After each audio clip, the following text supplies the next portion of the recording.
Alright, I am just going to look scary pale in this video because it is one of those really white, wintry days. Plus I'm not really wearing a whole lot of makeup and I have bright lip on, so that kind of doesn't help the whole situation. But I promise I'm probably not as white as I'm looking in the viewfinder. I literally look as white as paper. Anyway, today I'm going to be sharing with you guys my November favorites. I don't have a large amount, but I have a lot of really cool like rediscovered products. It's just been a month of kind of pulling out the things that I used to really enjoy. I also haven't been like spray tanning a whole lot this month, so I was able to pull out some of my paler foundations and really get a lot of good use out of those. So without further ado, let's just get on into it. I've also discovered a concealer that I've just had laying in my collection for a long time. This is the Rimmel Wake Me Up concealer.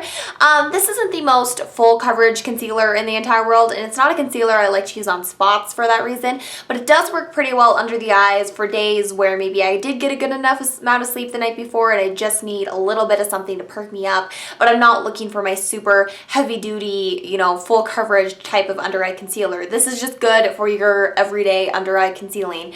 I have it in the shade Very Fair. Good shade underneath my eyes, and I like this because right now my under eyes are so dry. Again, it doesn't seem to exaggerate that at all.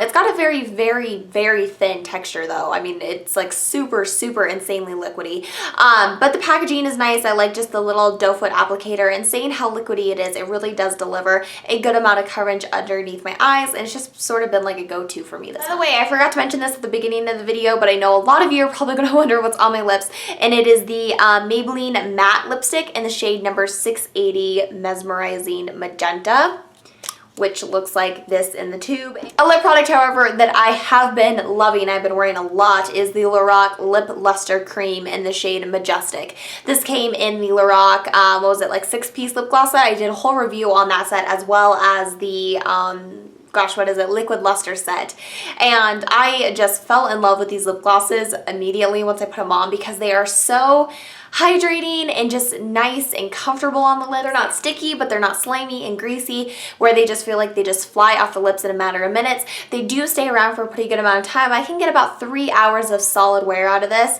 Around the 4-hour mark is where I tend to notice, you know, most of it starting to slip away, but for a good 3 hours it looks really nice. So I've just been loving it, and this shade is just, oh, I love this shade. These sort of purpley mauve shades are my absolute favorite. I mean, I just love them so much. And there's a swatch of that on the back of my hand. It just has the perfect amount of mauve and purple and rose to just make a good My Lips But Better shade. It's easy to slap on when I don't have anything else on. It just kind of perks up my lips, adds a nice amount of shine.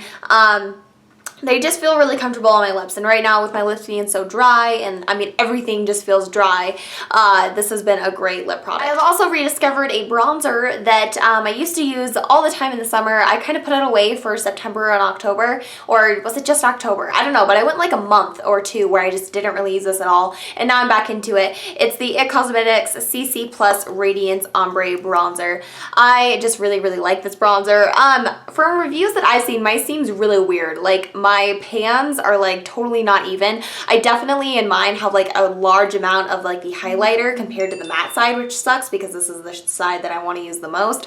And mine seems a little bit like lopsided. So I kind of feel like I kind of got a shitty one now that I've seen so many other reviews and stuff on this. But regardless, I really like that matte side for contouring, and then I usually just swirl my brush in the whole thing when I go to take it on my forehead. I also have been taking it a little bit down my nose, on my chin. It's just been good, especially today. I could probably need it when I look so pale, but I think I'm gonna leave my face as it is because it's kind of, you know, a white wintry day, and I think being pale is suitable for a day like today.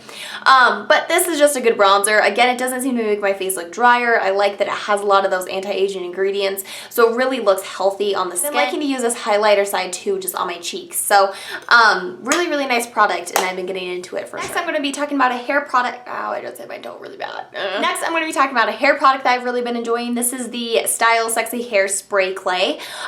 This has been just a good, like, when I first wash my hair and I want my hair to have a good amount of texture to it, but I don't want to use like a dry shampoo. I just kind of want something that is going to give texture but isn't going to be super noticeable in the hair.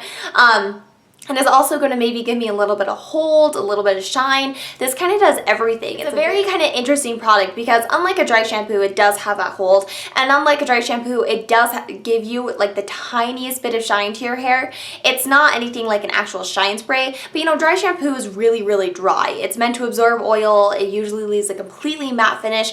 This leaves, if you could imagine, like the hair equivalent of a dewy finish or like a satin finish, I should say. Just a good texturizing spray. So, you know, when like I'm sectioning my hair off and I'm straightening it or I'm curling it or whatever, I will usually with each section just spray a little bit of this at the roots, and then I will just style my hair like normal, and then at the end when I'm done styling, I'll just kind of run my fingers through my hair, and it just kind of helps to add a little bit more oomph. I also like that it comes in just a little spray thing, so it's super easy. It's a lot more easy than like those texturizing powders that you have to dust on, and I think it feels a lot cleaner than those, but at the same time it still gives that texture and like I said, that oomph back to your hair. So really, really like this. This is just a little sample guide, which works totally fine for me because this isn't a product I use every single day. I think if you had shorter hair and you kind of like that messy tousled look, this would be amazing. But yeah, just a really, really good product. And then finally, the last product I'm going to be talking to you guys about is completely not beauty related. It has just been a lifesaver for me the past couple of weeks. It is these gloves that you can get at Costco actually. They're from the brand Hero, and I think that they're only about $12. They're super, super nice. I think technically they're like running gloves. When you first walk into Costco, they have all the new product displays or whatever, and this was on one of those. I'm sure, I don't know if they're still kind of displaying these around. I'm sure it kind of depends on your area too. I mean, obviously, if you live in a hot climate, they probably aren't having these out. But if you live in a cold climate, I'm sure if you go over to buy the clothing, they probably have these still. They are just amazing gloves. They're great for when you're driving so that your hands aren't freezing, when you're just outside, maybe casually for a little bit. I mean, where I live, if you're gonna be outside for a long period of time, you need like 4 pairs of gloves on. But like, if you don't live in negative 20-degree weather, maybe these would do the job, but they're just good like day-to-day gloves for me. I also love them because they're touchscreen. So they have the little touchscreen pads, which is awesome, and they actually do work. Like I can actually use my phone with these, which is really nice. And usually touchscreen gloves are quite expensive. Like I've seen touchscreen gloves where I live for around like $50. So being able to get touchscreen gloves for $12 that are nice, they're fuzzy on the inside, and they feel warm, and they're just awesome is really, really exciting. So if you are in the market for some new gloves, or maybe you know you want to buy touchscreen gloves as a gift for somebody this Christmas, this is a really good way to do that, and it's cheap, and they are like the most practical things you can own. So super, super happy with these, and I wanted to share that with you guys. Anyway, that is it. I hope you guys enjoyed this. I want to thank you all so much for watching. I hope you guys had an awesome holiday and that your holidays continue to be great. I will see you guys in my next video. Bye-bye.